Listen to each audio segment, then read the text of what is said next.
All right. Welcome back to Blackbird News, where everything is connected. Good to see everybody. We are live on Rockfin, on Callin, and on YouTube. So hopefully everybody can see me on YouTube. Don't see anybody yet on YouTube. Maybe it's a Saturday. Maybe it's too early on a Saturday morning for everybody. I don't know. But we are just going to get right into it. Oh, maybe y'all want to see me on the video. Maybe I should do that instead of talk over a screen. I mean, I could do that. Let me know one thing, people in the chat, if you can hear me on in stereo.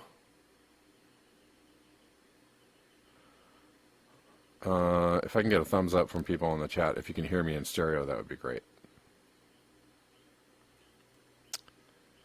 Am I live on YouTube? I can't tell. Anyways, I'm assuming I am.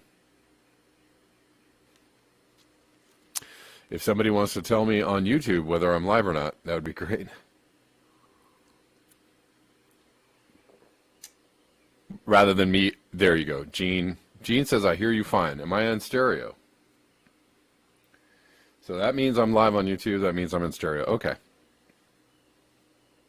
Or, I don't know if that means I'm in stereo, but it means I'm live on YouTube. I want to check something else out too, quickly. Let's see. Can you all hear this? This is, I'm trying to work through some audio issues, so don't know if it's a good time to do it live, but can you hear this music?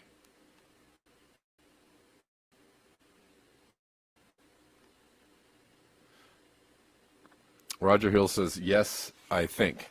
Can anybody hear the music that I'm playing right now? I'm going to turn it off real quick. But I just want to do a test and see if anybody heard the music that I was playing.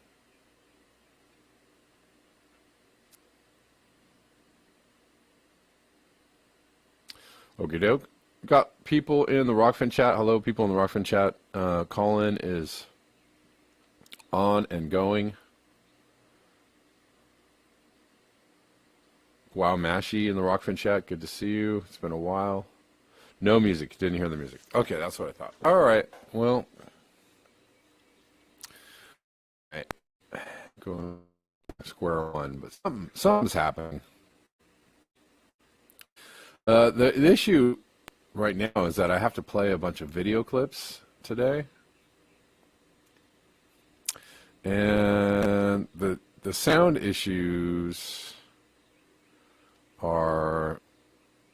is that the sound from my computer is not really going through into my feed in the correct manner. So what you're going to hear on the sound is coming from my microphone or just straight out of my computer, which is probably not very good.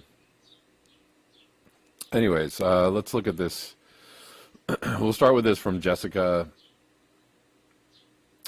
And she says, unprecedented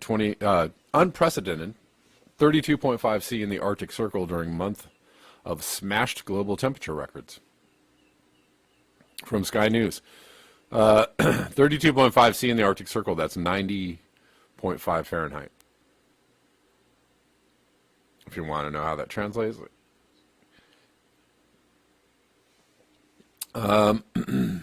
Climate change projections say that global warming will make these events more likely, heat waves growing more intense, more frequent, and longer lasting.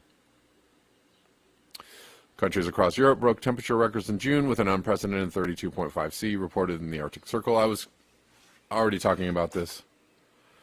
Finland, Sweden, very northern climes reporting very high temperatures.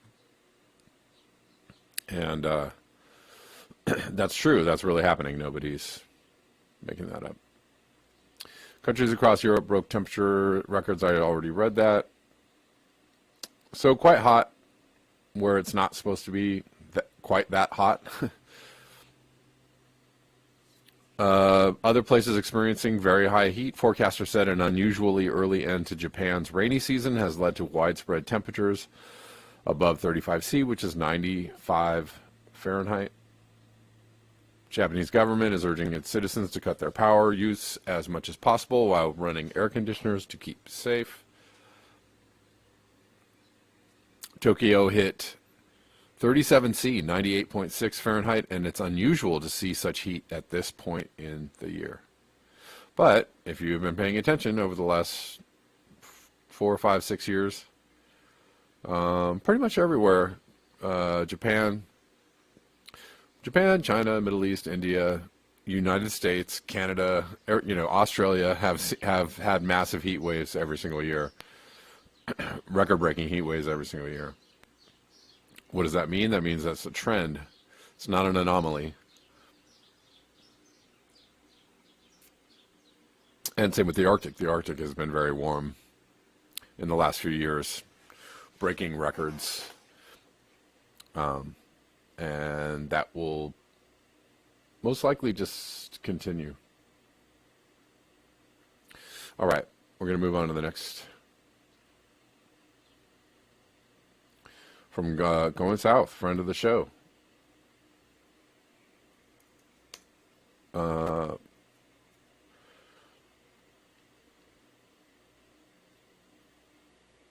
Posts this: a week of Arctic cyclones have pulverized and dispersed the sea ice, keeping the 2D extent losses artificially small. In 3D reality, ice will melt out faster.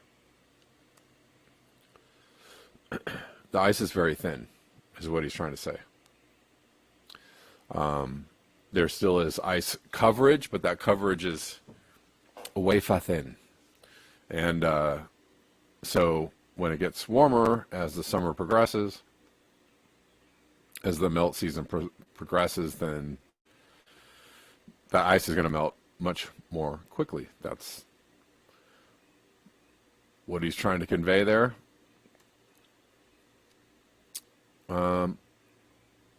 Moving on to this.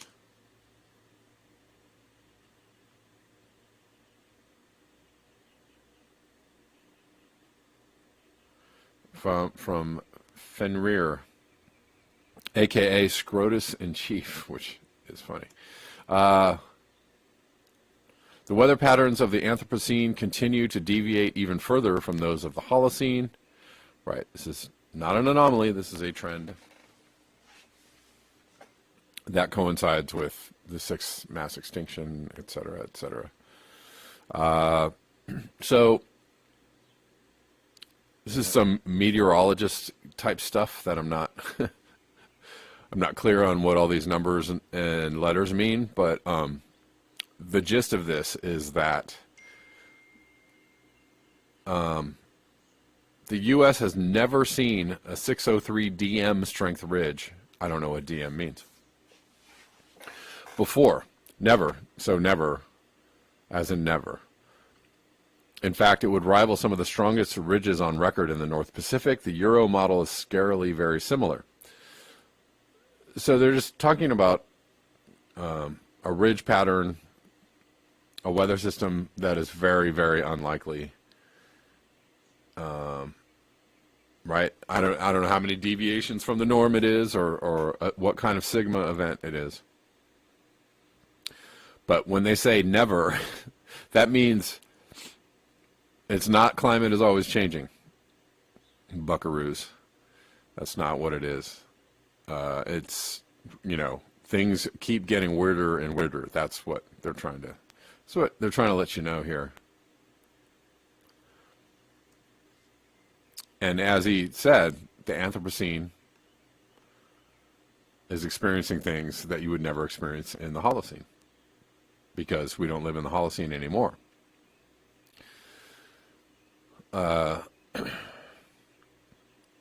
Moving on. We're going to keep on going. Well, that's it for climate change, and I'm probably, I don't know how long I'm going to stay on YouTube. I feel like I've been giving YouTube a lot of rope. It's okay. we'll keep going with it, but I never know when I'm going to venture. I never know when I'm going to venture into an area where I start saying things that YouTube does not like. So more on the Boren protests. Just a little more about this, y'all. Watching what's happening in Holland after politicians' decision to close dozens of farms and cattle ranches to reduce nitrogen to comply with, they're obviously these people don't are anti whatever this is, but absurd EU regulations on nitrogen pollution. I don't know whether they're absurd or not. Maybe they are. I mean, maybe they are, maybe they aren't. But, obviously, I talked about this in length yesterday, right? Any action on climate change is going to be met with resistance because it's going to mean, and some people would say that there are more nefarious reasons for them doing this. And okay, sure. I'll give that some play too. Anyways, the angry Dutch farmers have issued an ultimatum threatening to block the country's airports, ports, and distribution centers. The reason why I'm showing this actually is I may be conflicted on why they're doing this or why this is happening, but I love the energy. You can really change some politicians' minds really quick if you're motivated enough to get out there and start blockading stuff and really messing things up and making a news story out of it. Politicians generally tend to go, "Oh, I'm sorry, we didn't really mean to do that." So I like the energy. I may not even agree with their stance on this or the reasons why they're doing this, but I still like the energy. In the same way that I might not always agree with any given particular protest, whatever the political side of the spectrum that protest might fall on, but I encourage protesting in every way, shape, and form, right? And because it's a muscle that needs to be exercised, and I feel like the muscle is very atrophied, especially in the U.S. Especially in the U.S., our protest muscle is very weak and flabby. We could have a better, situation if we had a bigger protest muscle, but we do not. We're very comfortable. We're way too comfortable. Moving on. Excuse me. Don't know if you're going to be able to hear this. Oh, well, hold on. We got a caller. Just a moment. I don't know. Free Assange, I think, is the caller. How you doing? Hey, Black. It's the first time calling into your show. Hope you're doing well. And I'd like to disagree with the point you just made about us not having a protest muscle or us being too comfortable. Okay. I do think our comfort and our convenience is definitely a big factor, but I think it's more that it's like we're not connected with one another. You could go outside and wave a sign down your street. I could do the same, but, how much impact is that really going to have? And let's say we get 100 people to do it with us. It's kind of almost the same story. It's like, we can protest, but if we're not going to occupy Wall Street, we're not going to, actually hold space, then it doesn't really matter, Yeah, no, I agree with you. And people will come and they'll make a big ass mess, and then we'll all be labeled as those fucking idiots. I have no respect for Antifa. Before I know, like a couple years ago, we all tried to pretend that we respected Antifa because they're actually out there doing the fighting or whatever, but they're not doing shit, man. They're just fucking LARPing and fucking putting a bad name for us. We should hate fucking Antifa. They ruined our fucking reputation. Because now people fighting for civil rights is somehow an aggressive act or some shit. Like they allowed. Oh yeah. Well, sure. They're bullshit. Now people can actually, semi-authentically say a leftist is some brigand or some, aggressor because of all the stupid shit that they did. Well, not to say that all people is bad. It's all of one group is bad. It's just, we allowed ourselves to fall into these narrative traps. Well, and I guess you could amend. I could amend what I said with it depends on the type of protest you're doing, right? Like, I mean, there's a lot of evidence that right-wing protests are infiltrated. Like the Proud Boys and all that. Those guys are all feds, right? They're all led by feds. They're all fucking feds. So, I mean, it's like, I mean, sure, some protests are silly and counterproductive. And I don't, getting a permit to go march down the street on a Saturday, don't waste your time. You're not changing anything with that. But what I mean by protest is, I mean, when you actually shut things down, when you actually get out and make people uncomfortable and you shut it down for a period of time, siege mentality, like when you do that, people get really like, it gets uncomfortable real fast, and especially for politicians, people start losing their jobs and stuff like that, and so that's what I mean by I encourage like that type of protest where you really get out there and like, you Right. get in the way of business as usual. Like, we got to shut things down, but at the same time, we also have to show, respectability. We can't be lighting shit on fire. We can't be fucking dirtying up the streets and having stampedes and shit. Yeah. And we also have to stand up to the cops. We also have to show force against them. Like, we can't just be this weak, just always being pushed around bullshit. And then when Right. Antifa comes, we have no strength to put them in their place. Because we have to be able to put the kids in their place so they don't fucking ruin the protest. And all protests have done this before. The way you do it is you put the strong individuals on the outside of the protest, and if people start to, do stupid shit, you literally just grab them and you put them in a hold until they stop doing stupid shit. And that's how it's done. It is, it's not perfect, Right. but you have to have discipline. We need to practice. We need to we need to fucking do what's it called? Rehearsals and shit. Like, Sure. and we got to do it legally too, because the cops are just waiting for us to break a law so they can bash our heads. Right. It's a fine line, but it's just the to me it's just the impulse, right? The impulse to go out and protest doesn't seem very strong in the U.S., right? It really takes a lot to get people out there, and I don't know. I mean, the George Floyd protests were pretty large and pretty crazy. It's unfortunate we couldn't direct that somewhere. But, yeah, exactly. I mean, I was like, this is great. All these people are out here. And part of that was also that everybody was out of work, right? It was a pandemic, right? So everybody was like, I don't got anywhere else to go. I guess I'm going to go to this protest. I'll cry. But, yeah. Anyways, man, thanks for the call. I got to let you go because I need to get through some other stories. But I appreciate it. Thank you. Yeah, no worries. Let's see. All right. That's good call from Free Assange. I assume that's your whole name because I can't really read the entire name. Let's see, where are we? Where are we exactly? Oh, YouTube's getting a long time today. I don't know. I'm already worried. I'm already worried about things said on YouTube. Ouch. All right. Now I'm going to play some video clips, but again, my sound is weird. Probably going to sound the best on call-in, probably is going to be the best sound for this. So we'll see how this works. How does the president make a law? That's not how it works. Can't be done. But if most people want something, shouldn't it be a law? Look, the president doesn't have a magic wand. Doesn't have a wand. Right? No wand. But if one party controls 3 branches of government, oh, come on, your mom and dad gotta vote. They did. Well, this fall, vote is on the ballot. What? Vote is on the ballot. Come on. Why aren't you singing? That's how it works. No magic wand, make the president sing. Come on, vote. I have to vote now? Yeah. For what?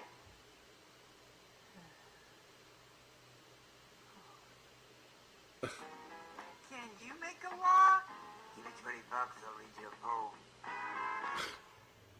All right, that was a very depressing schoolhouse rock version of the Biden administration. For anybody who was confused about what was going on there. Hopefully you could see that and hear that on Rockfin and put it all together. Not sure if that really worked out. But we're going to move on. there is absolutely nothing, no help coming from the Biden administration. There seems, unless you live in Ukraine, then there's lots of help, right? That seems to be the best place to be if you want help from the Biden administration, is to be a receiver of like military hardware or whatever. Anyways, we're going to look at this 71% from Mediaite. Not good. From Mediaite, 71% of voters don't think. Can you get it? Oh, stop. 71% of voters don't think Biden should run again. That's a lot of voters. That's a lot of people. That's a pretty clear mandate that they're like, yeah, don't. We'd rather you not. I think it's pretty clear that Biden is not in charge of not a one thing, other than, being trotted out to, let everybody know that the defense industry is going to have another payday. And that's about it. That's about all he's got. 29% said he should. 71% said he shouldn't run again in 2024. Among those who said he shouldn't run, the most common reason given was that he's a bad president, 45%, followed by he's too old, 30%, and it's time for a change, 26%. Yeah, I don't know. How about he's a neoliberal puppet? Anybody? And he's not there to help you. He's here to harm you. And you should have known that when you voted for him. And I did not vote for Trump. I did not vote for Biden. I did not vote for either one. The poll puts Biden's general approval rating at 38%. Moreover, an alarming 64% of Americans say their personal financial situation is getting worse. It's the highest number since at least before the COVID-19 pandemic began.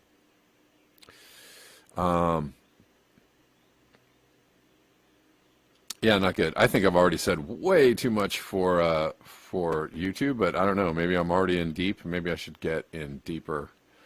Who knows? We'll see what else I got here to play for you or show to you. This is a classic. We're going back to this classic from Kamala, but the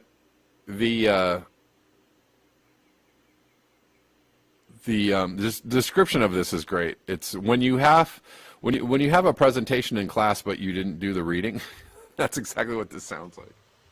Comes to the climate crisis, which is why we will work together and continue to work together to address these issues, to tackle these challenges, and to work together as we continue to work operating from the new norms, rules, and agreements that we will convene to work together on to galvanize global action. With that, I thank you all. This is a matter of urgent priority for all of us, and I know we will work on this together. That is especially true when it comes to the climate crisis, which is why we will work together and continue to work together. Okay. Yeah, and the look on her face is crazy good, because she's like, she has the look of the kid who's like, am I doing it? And am I making it? Teach? Yeah, she's just like, I don't know, and I don't care.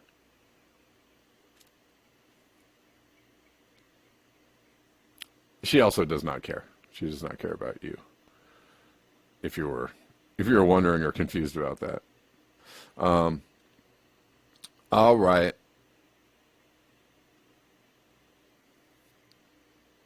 Well, let's play this more on how people really are not happy with this is a liberal, a lefty, a Democrat. This is somebody who might have voted for Biden probably, and he's saying, hoping we see gritty is the way tweeted this out, said, hoping we see a lot more of these from newly radicalized Dems. So check this out.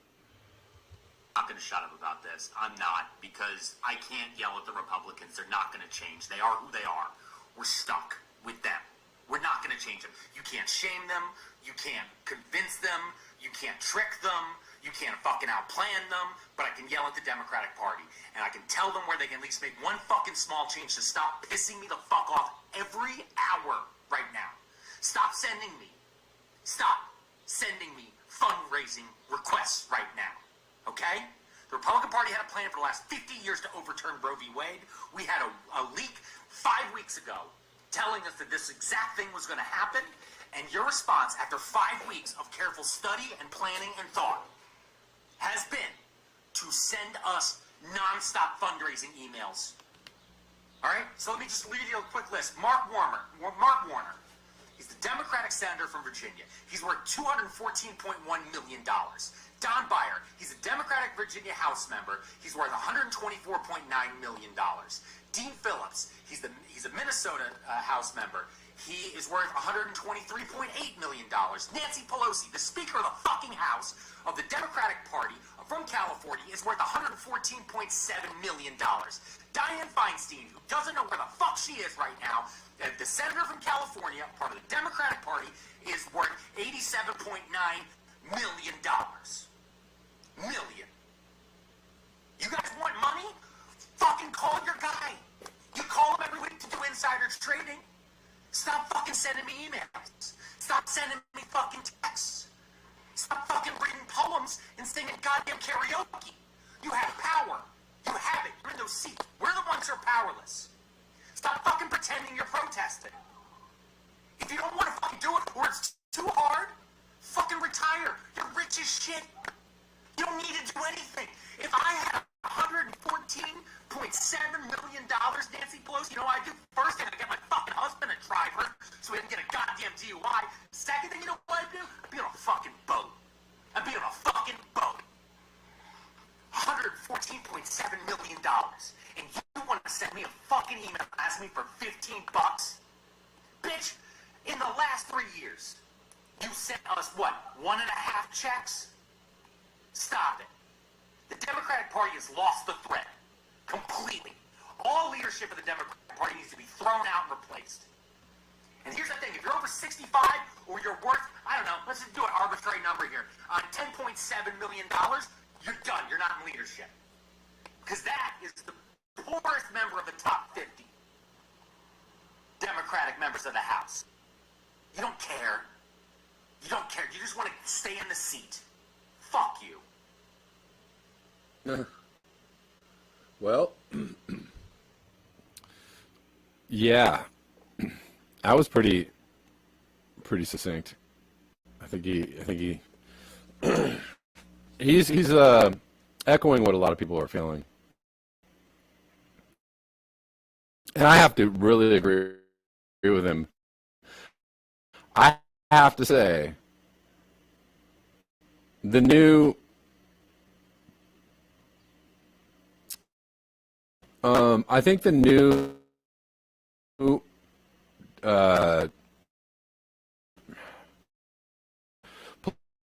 political strategy, if you want to run and like get votes, like remember when excuse me, remember when progressives were like, vote for me and I don't accept money from PACs. And I just give me $27 and, you know, right, oh, just doing small fundraising from the people, right, we're people powered. And that, so they basically stole all your money to go to Congress and do nothing for you. That's basically what that turned out to be. And so I still think that's a great idea. That should be the standard, right? You shouldn't get money from PACs. I still think people shouldn't get money from PACs.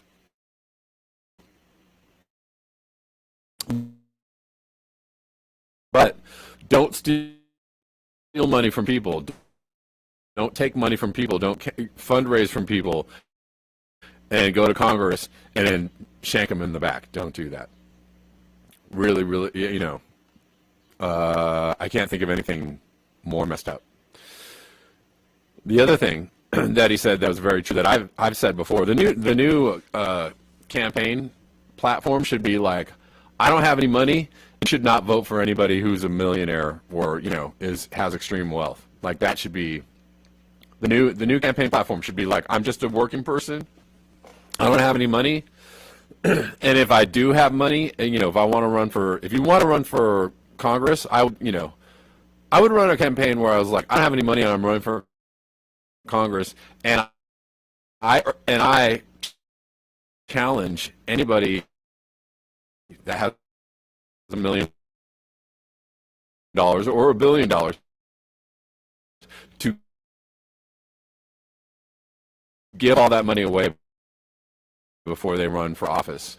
And if they, right, if you really want to help the people, if you really want to get, in there and like make a statement, you have to give away that money, or make it, or just delegitimize the idea that a millionaire. There should be a law, right?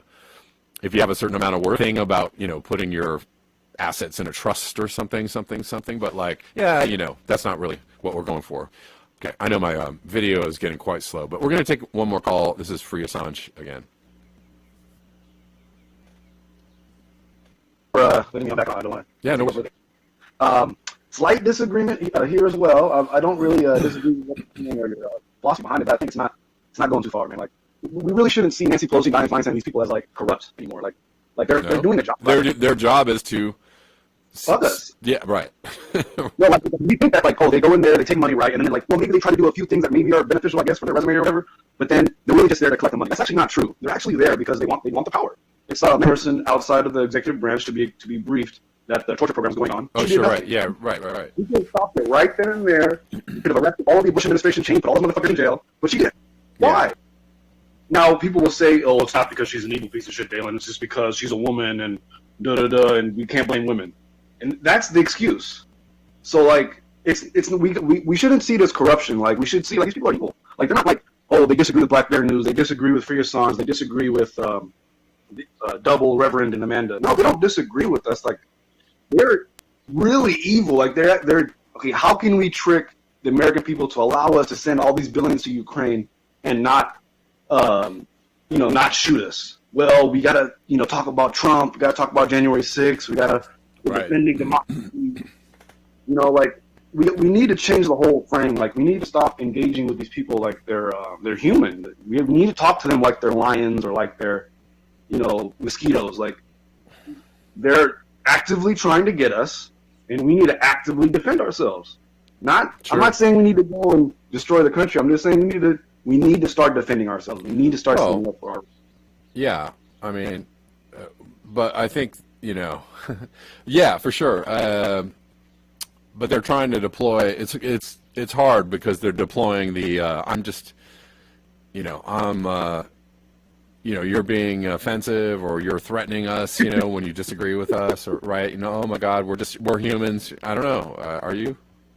And that's the thing. I don't know, man. To go back to the first thing you said, or one of the things you said in your first call, about protesting or any kind of action, and I really got to get off of YouTube. I'm already in way deep on YouTube, but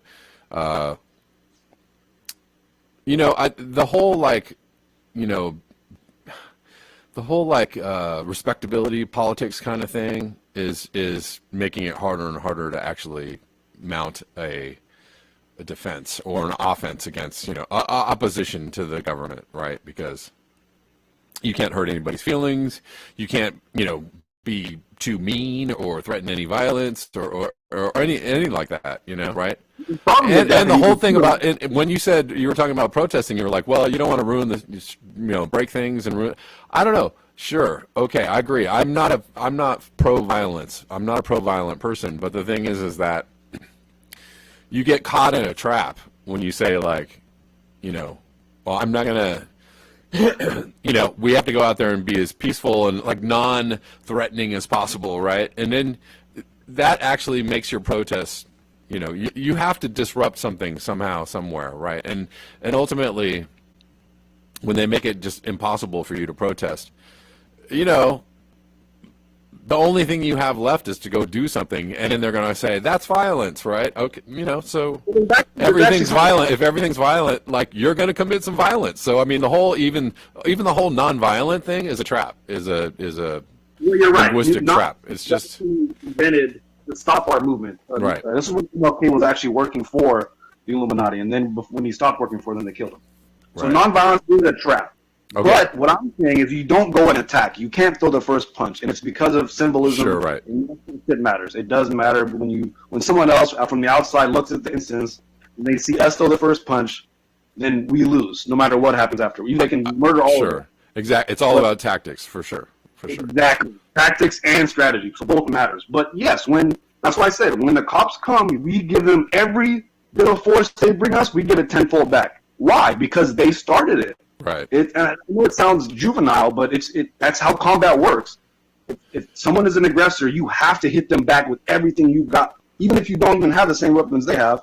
Because it's like, but it's definitely defense. It's definitely, you're talking about defending yourself, right? You know, Right, against defense. aggression, and so you have the moral right, defense.